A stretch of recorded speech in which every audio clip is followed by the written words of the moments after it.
Okay, so this is our next installment in the Endgame Repertoire series. We're going to be looking at Alekhine versus Euwe.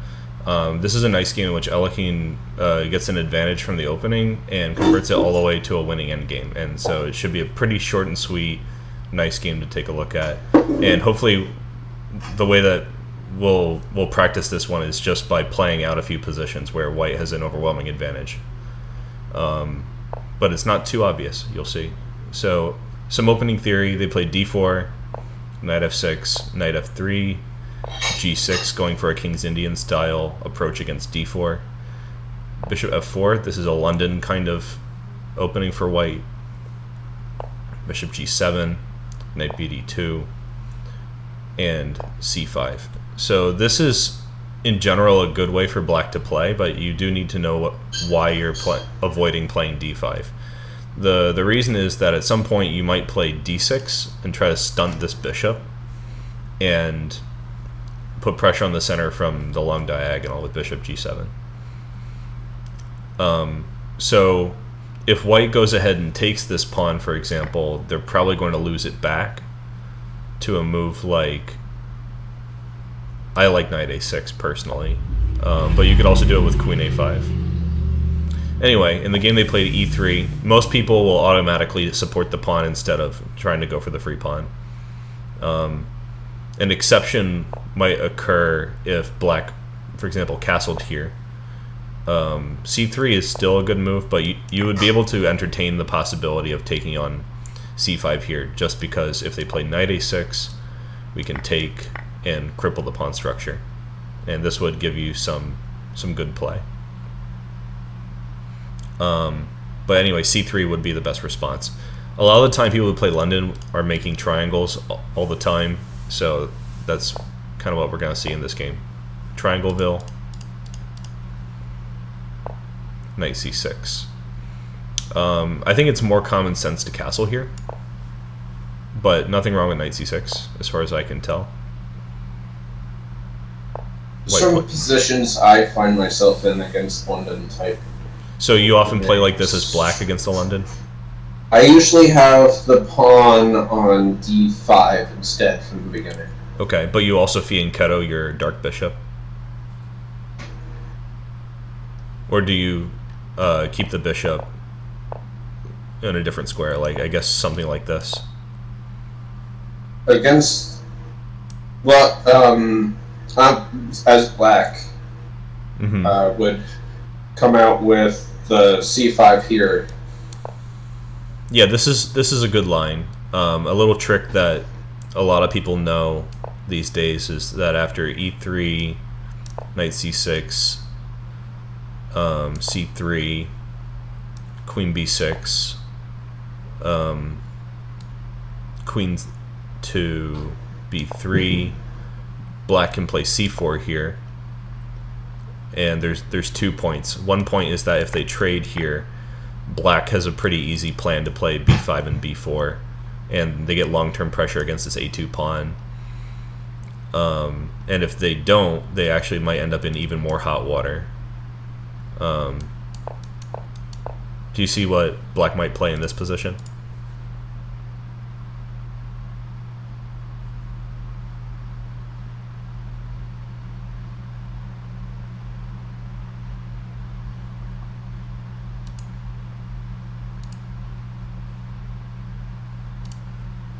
It looks like bishop f5. Yeah, it's bishop f5. That'd be some fun. Yeah. Yeah, and the idea here is that if they take it, then there's queen b2. And if queen c1, then black just has a nice position. So this is a good line. It has some bite to it. I like it. But and you're not obligated to try to play d6 to stunt the bishop. That's just the idea of this particular system. Okay, so after h3 castles, bishop c4 was played. This is an interesting move. It's provoking d5, but if you play d5, then after bishop e2, you've given up control of the e5 square. And I think white is basically saying this is an advantage for themselves. So I think this is why bishop c4 was played in this game. They're cool with the d5 happening. They're expecting black to play some different move, like c takes d4, for example. Pop quiz. Here, which pawn would you capture with? C pawn, almost without thinking about it. Almost without thinking about it? Okay, interesting. A lot of the time people take with the e pawn without really thinking about it. But what do you think will happen here? I mean, the reason I wasn't thinking about it just feels permanently exposing the center. That might be fine, because maybe by exposing the center you get your rook to the open file quickly or something.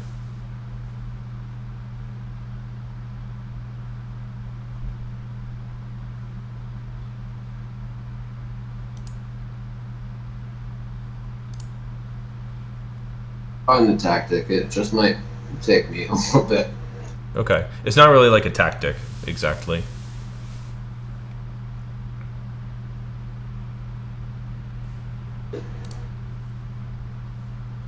Feels like you can almost just run them over with e5. Yeah, e5 is how we're going to run them over. This is a nice move. After d takes e5, d takes e5, they can't really take on e5 because of rook e8 problems, so they have to retreat. And you can play like e4, and I think that black has a really good position all of a sudden. So c takes d4 is the better recapture in this case. But it's pretty common that if you capture earlier, that they'll take with the e pawn. Let me find an example of that. Say right here. In this position, taking with the e pawn is perfectly fine. In fact, you might like that because you're going to preserve some chance of creating a majority on the queen side, and it kind of adds double-edged play. And you can pressure the e pawn using your rook eventually on e1. So e takes is a much more common. So the biggest difference immediately is just the amount of control over the e5 square. I think that the amount of control of the e5 square is the same. Like, this is the position we were just looking at, and this is the position right now. I'll just toggle again. We were just looking at this one, and in this position e takes was a mistake because of e5. But in this position, it's black to play, and they wouldn't play e5 here. Not necessarily, because they don't have... The rook's not out. Yeah, they're not prepared to bring the rook to the center, so they would castle. And here, instead of bishop c4, white would play bishop e2, which covers up their king. But this is still an interesting position. I think e5 is still the way to go.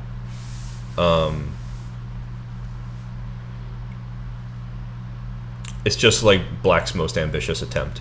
And this is also a reason behind the move d6 early in the opening, that we want to play e6. I'm sorry, we want to play d6 and e5 and try to shut out that bishop long term. So I feel like I would have played bishop d7 instead. Bishop d7 makes sense when the pawn is on e4 instead of d4 in a dragon type position.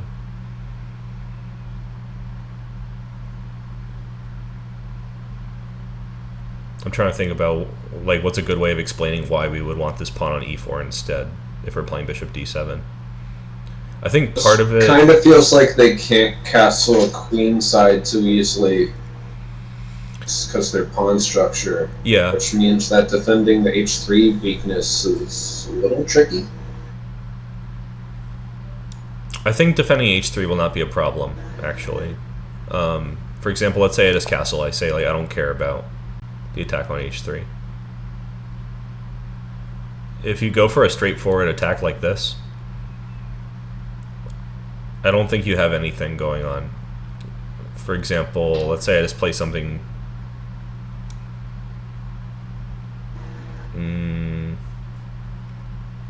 I don't know, maybe like rook e1. Are you really going to sacrifice on h3?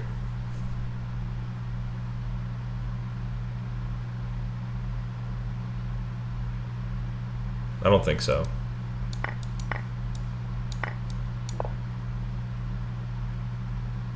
You're never gonna get knight g4. In fact, even if I did nothing, I think you still don't really have it because the bishop's guarding it. So I don't think it's tricky to guard h3 in this situation. Maybe if the pawn was not on d4, because then the knight would be able to come in through e5. Anyway, this is all kind of an aside, just like a fun thing to think about, like which way are we recapturing on d4. That's more of a middle game thing. So let's try to. Well, actually, it's an endgame thing too. So I guess it was relevant for us to look at it because as these kind of asides help me understand the positions from these openings that I don't play. So yeah, that's good. I also go through these like thought experiments. Okay, so let's see what happened in the game. They castled. Oh, did you scroll back? Okay, maybe it was me. And in this position, e5 was played.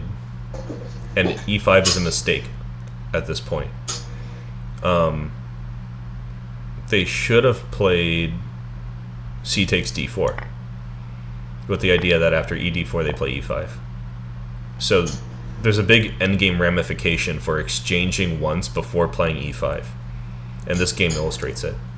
So after e5, they took on e5. And how would you recapture as black?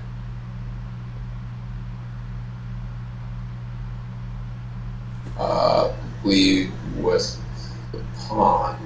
Alright, why?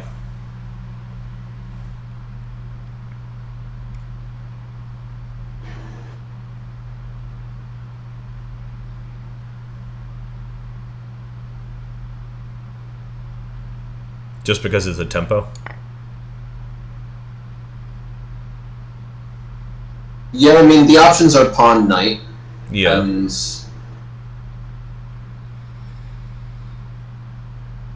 yeah, rook is not really an option. trying to think of a good articulable reason why I don't feel like the knight.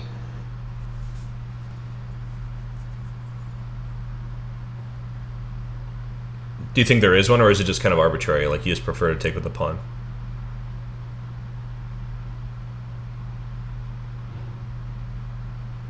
Kind of feels like the knight's not doing anything and it's kind of jamming up our pieces.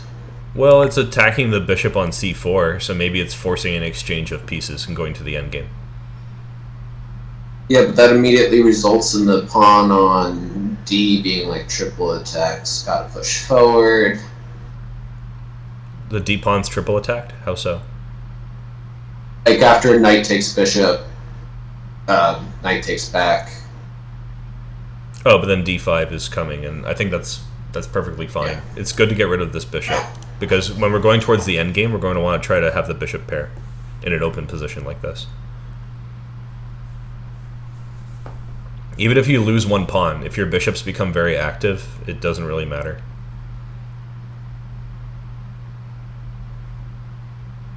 So I think they would be incentivized to destroy this knight on e5.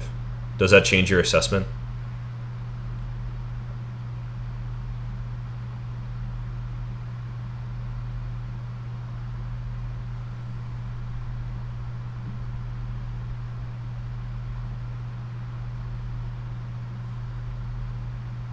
Trying to think about end game type thinking, because I always think about mid game type thinking. What's our long-term goals? Yeah. It's tricky. This is a tricky one. It was tricky for Euwe, who was a world champion. He didn't understand the difference and lost the game as a result of this decision. Which seems like a fairly benign decision to make.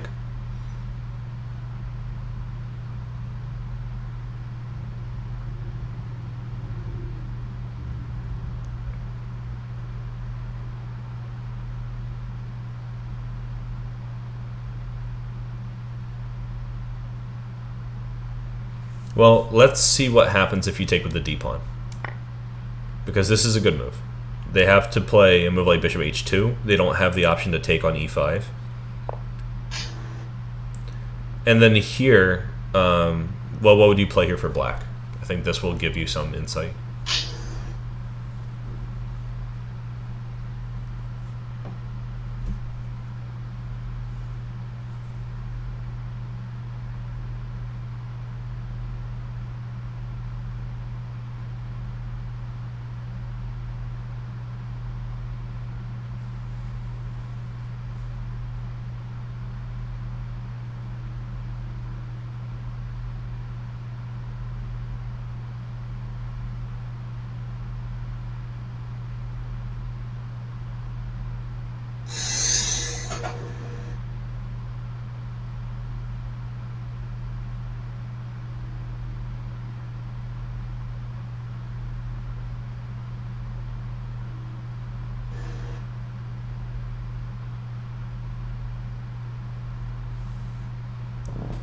What's your opponent's idea here?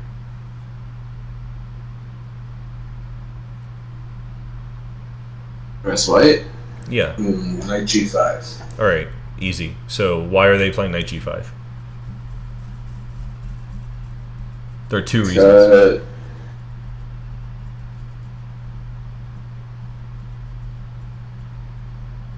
The first one... f7 is just a giant weakness in the position. Right. But they can handle it. They could play, like, rook f8.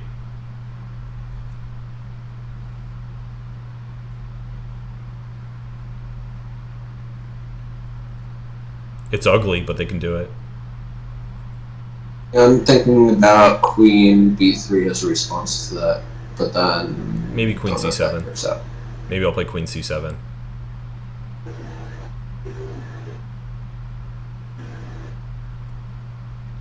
It's hard to put more pressure than that.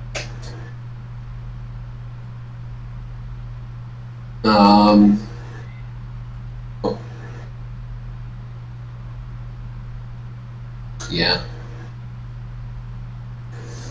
So their second idea. All right, let's say I play. I don't know what's a move for black that is just kind of like a normal move. Bishop F5. Position, if you want to completely waste time, a6 is always time wasting. But I like to think of a reasonable second move. Maybe bishop f5. Knight g5, rook f8.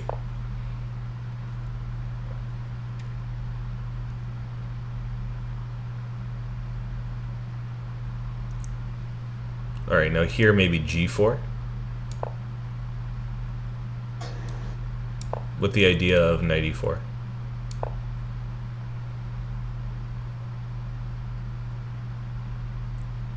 This is pressuring c5, and it's blockading the e5 pawn. This idea is very non-intuitive to me. Yeah, this is sort of an endgamey idea. We're establishing a very strong minor piece on e4, and we're going to just try to maintain it through to the end of the game. This is definitely non-intuitive, though, until you've seen this kind of pattern many times. And the reason I think it's unintuitive is that it's easy to trivialize this kind of accomplishment. You're saying, like, okay, who cares? You have a knight on e4. It's not like you're going to win the pawn on c5. Like, okay, big deal. There it is. But eventually, things are going to go like in the game. So let's return to that, and maybe it'll become more clear why it's a big achievement to keep this knight on e4. They played knight takes e5, which was a mistake. How should white play here? What do you think? Based off of what we just analyzed.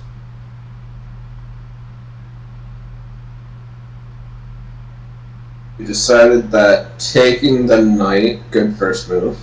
Yeah, which piece should take it? Knight. Why?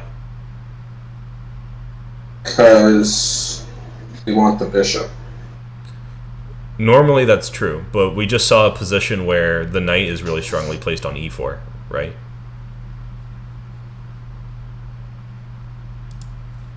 So if we trade off that knight, we can't place it on e4.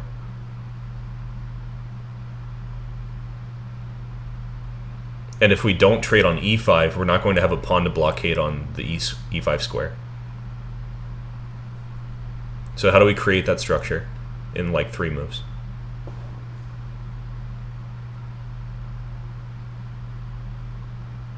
Bishop takes, pawn takes,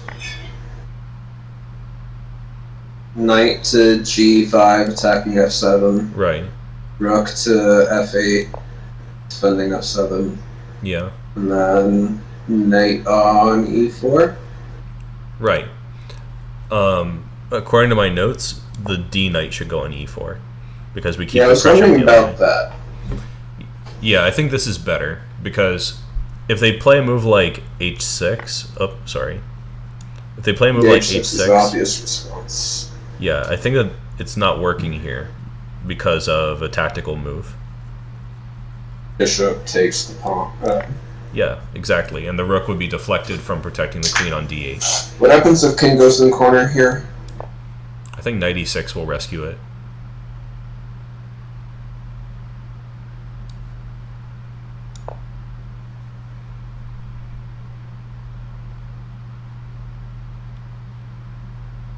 Yeah, I think knight e6. Bad or...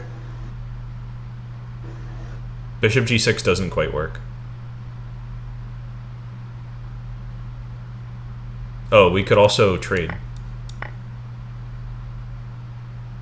Oh. And just get rid of the problem. And then trade knights next and then escape. Yeah, maybe take and knight e4. Right. So another way this could have gone is they take here, but then we can play bishop f7 here as well, winning a pawn. This bishop f7 is strong. Yeah, bishop f7 is good. So tactical justification for the strategic improvement. In the game they played bishop e6, probably noticing that they would lose a pawn if they played differently. And this allows white to get that favorable endgame that we were talking about. In the other position, it was actually not as favorable. So part of the mistake is actually trading off the knight from c6. If they maintain that knight on c6, this structure alone with a knight on e4, it's not that bad. You know, they would play b6 and protect the pawn, but here, after bishop e6, pawn e6, they have blockaded double pawns. This position is winning for white. Extreme outpost. Yeah, an extreme outpost square. Another thing to note that's different from the other position that we were talking about where I said white is better with the knight on e4 is that there is no f pawn to chase it away. So that's why it goes from like h6 here. h6, I think I'll just do a replacement cycle. Take the knight. Got it. Yeah, and maintain. Yeah, I don't think we missed any tactical opportunity here. I think that's it. So they traded. And queen takes d8 isn't trivial. Maybe I shouldn't breeze through this part. Basically, we want to trade as many pieces as possible. We want to get the good knight versus bad bishop endgame. So we trade. And this move prevents rook d2, so that's good. Nothing can shake that knight. The pawn structure shelters it. Now we trading rooks? Yes, now we're trading rooks. It doesn't really matter which one, I think. Well, it does a little bit. There's an opportunity that you don't have when you use this rook. Which opportunity? You can't play king f1. I'll see. Okay. Yeah, it's not about the c file. It's we want to bring the king to the center now that it's the endgame. We already saw some of that last session. So rook d1, king f8, and now we bring the king to the center. c4 was a good move, just preventing them from playing rook d5. And also fixing the weakness on c5 permanently. They can't play b5 anymore, so c4 was a good move. h6, king e2. And now they took it upon themselves to trade some rooks, so of course. And then they played rook b8. Now, one thing that I thought was really interesting here is rook d8. And this would be a good playing position. Maybe I'll send you a challenge to play this as a daily game after we're done. Why don't they try to... This is another aside. Why don't they ever try to undermine the fixing with a6? How does that get to shut down? Is it a4? Yeah, I think a4. Yeah, let's say they play that. I'll probably play a4. Well, probably before they trade rooks, but same. Oh yeah, you mean like here, right?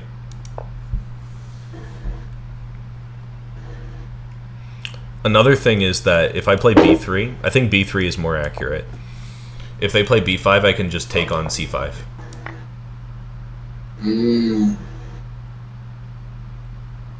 I'm trying to double check if that's true, because it could take, and play rook c8, right?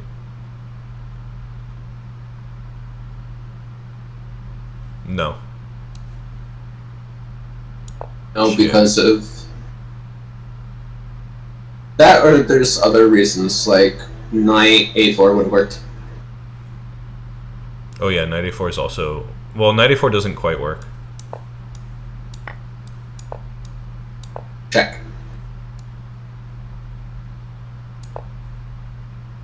Maybe it does work, because I don't see a reasonable move here.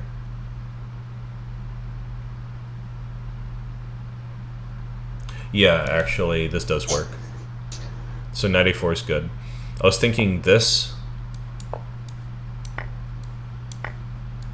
And take the other one. Yeah. And so they'd have to go here, and then we can take like this. I thought this looked stronger.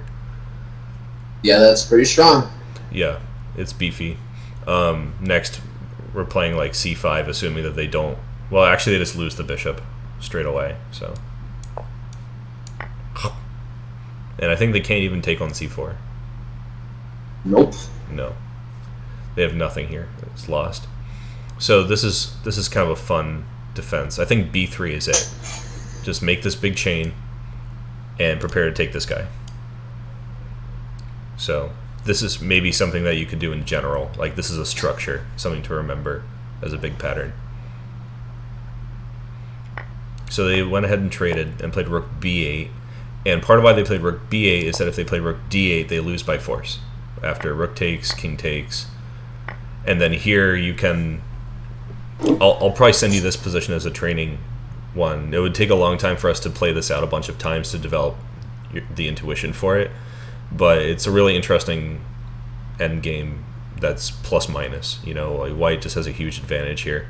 And the reason is that white is able to access these weaknesses.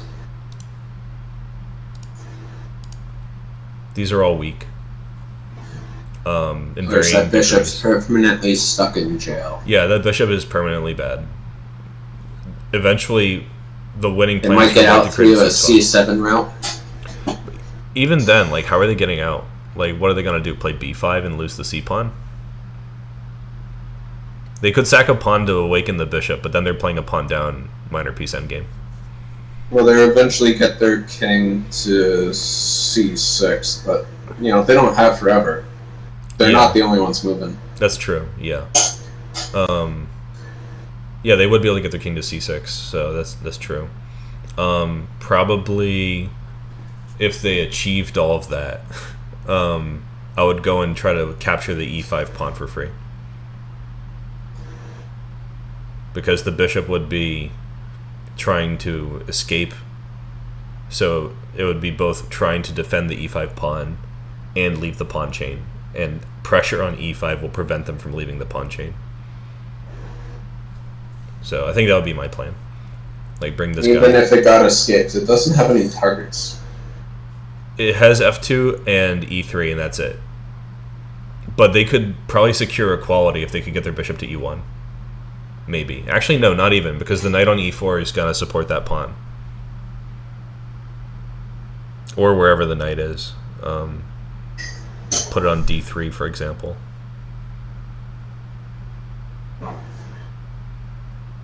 Yeah, we have a lot of work to do for black. So we can play this out later on. So rook b8 happened, and they got a really sad position. Rook d3, little rook lift. Then a4, fixing the... What an optical move right there. Optical? Bishop h8. Oh yeah, fantastic move. And where to find it in the corner. So a4 fixing the b5 advance. Rook c8 trying to make a6 and b5 happen probably. Rook b3 keeping an eye on that pawn. There's a big shuffle here, so I'm gonna mostly just show and tell. King d7, a5 breaking through. Well, if they take, it's breaking through. This is our standard penetration to the 7th rank that we've seen many times. If they block like this, then we have knight c5, and we're winning a couple of pawns. Yep, that's better than rook take first, which is my instinct. Yeah, rook takes first, we'll win one pawn. I mean, here they have like the smallest little bit of counterplay, because the knight is almost trapped, but it's not. It'll come out. This attacks the It bishop. gets a little trapped in there. It does get a little trapped. I mean, black's not allowed to move any of their pieces, but... Yeah. I think I would play f4 here. I would have just walked my king up. Oh, maybe not f4. Is the king fast enough? Hold on, let me... Do we have the time limit? Well, they're gonna play... They have 3 moves. Can they let your c-pawn go? Yeah, that's true. They probably can't. 1... Let me make a move. 2... Push.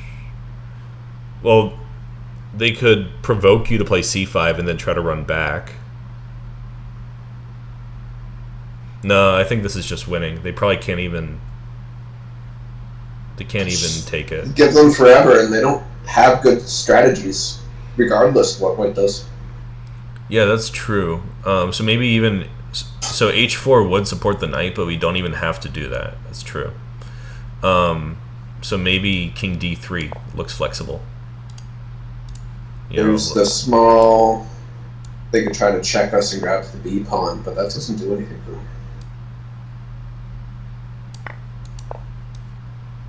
They're just barely too slow because their bishop is bad. Predictable. Yeah, that's a nice variation. That would be a good puzzle to post. Maybe I'll put this as a puzzle position. Let's take a screenshot real quick. I mean, also, what can white do wrong? That's the problem with it as a puzzle position. Yeah, that's true, but it's just food for thought. It's not like a high-quality puzzle, just a fun puzzle. Okay, so king c6 is what they did. Take, take. What do you think white should play here?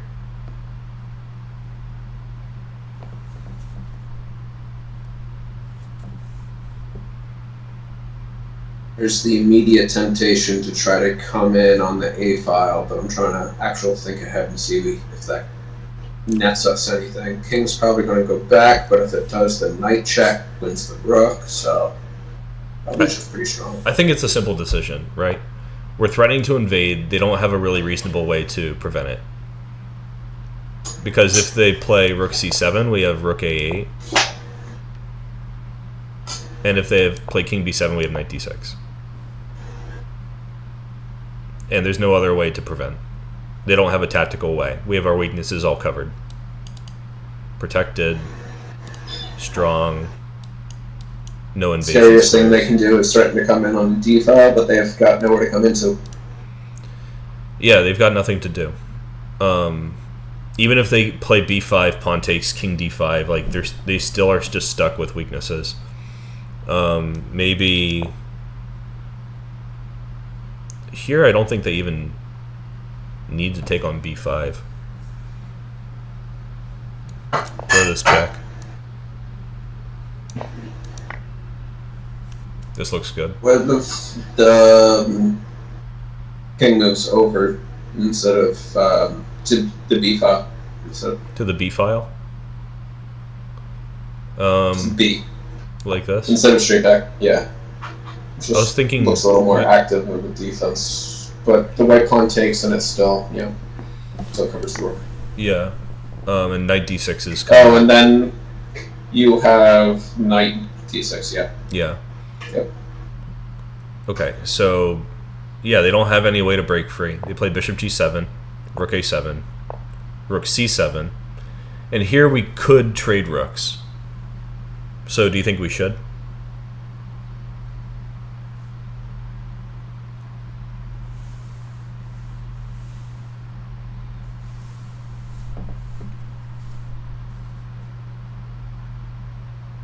No, but I'm trying to look at the optimal line. Looks like rook a8, just coming backdoor. Too many weaknesses. Rook a8 is the best move. If we trade, I think this is also winning. I might play like king d3. I don't know what they really want to do, honestly. Maybe knight c3. Probably got to start working the bishop free. But where? Like, go here? What if you instead go to f8? Okay. You could go to f8 too. Now you're forced to go here. That gives us the extra.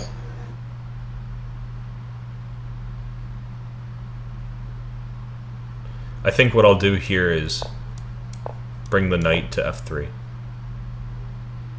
Because you really can't do anything here.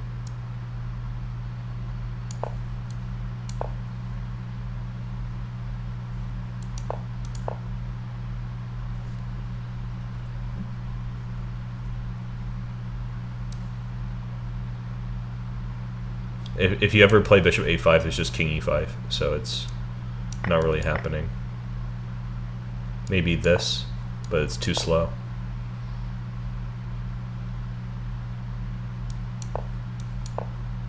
It's lost.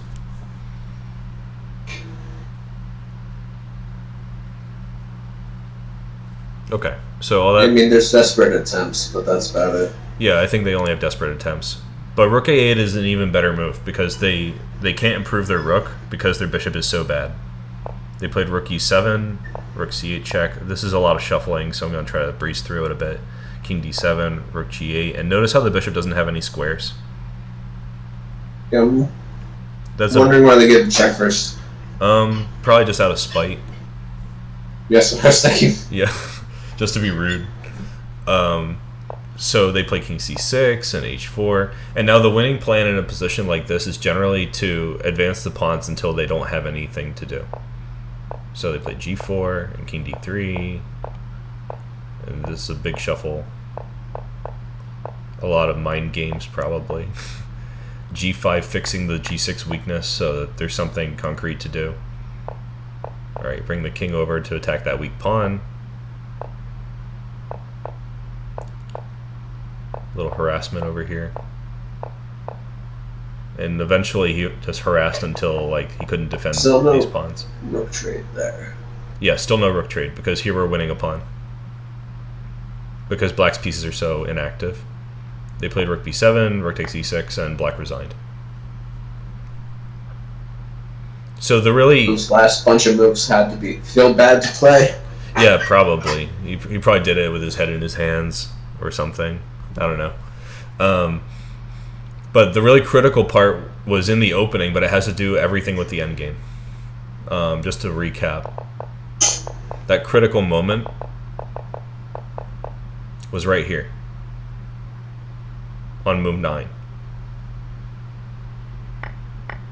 And move 10 as well, because they could still get a slightly worse position with d takes e5.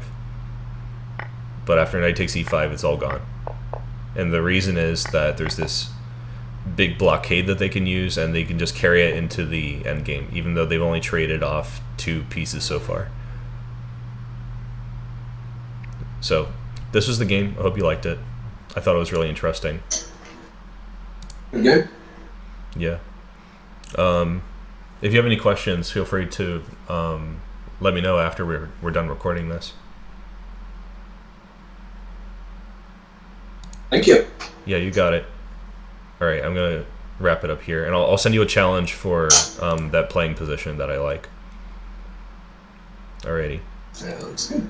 Catch you next time.